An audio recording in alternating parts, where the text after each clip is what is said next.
You don't find a guy with 2 months left in recruiting class the perfect quarterback.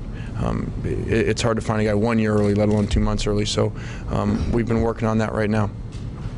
I think the quarterback position, usually you got to start so early recruiting them to get the type of guy that you want.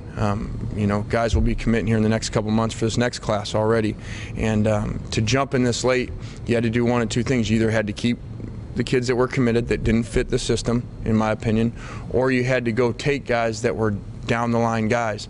Once again, to bring a down the line guy in to just assign a guy for a body, you know, or to help on a ranking or something like that, that's not going to help us, because the kid's going to sit there and he's going to get beat out by the players that we continue to recruit.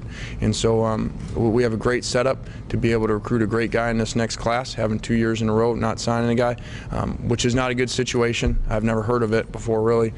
So we've got a lot of work to do. You know, I think I'm so selective and have such high standards for offensive players of how good players have to be able to come here and play once we get this thing rolling, that you know, I wasn't going to lower those standards. And you know, I'm sure that cost us with the number of recruits, but in the end, this is a long-term project. This is not about today. This isn't about next year. This is about the long term. And to bring kids in that are going to get beat out by kids that we recruit for the next 2-3 years just didn't make so much sense to me.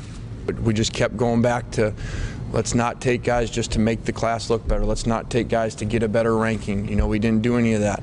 You know, we were very selective, and we could have signed a few more guys to have some bodies.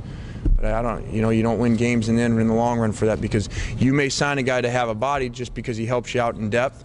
Well, that guy's there for 5 years, you know, so it may help you out in some depth, but then the guy never ends up playing. You know, that guy's on your roster for 5 years. So I feel great about how our approach was and our staff's approach was, because of our staff's experience, not to make mistakes, of just do things for a quick fix for right now, and to always keep in mind the long term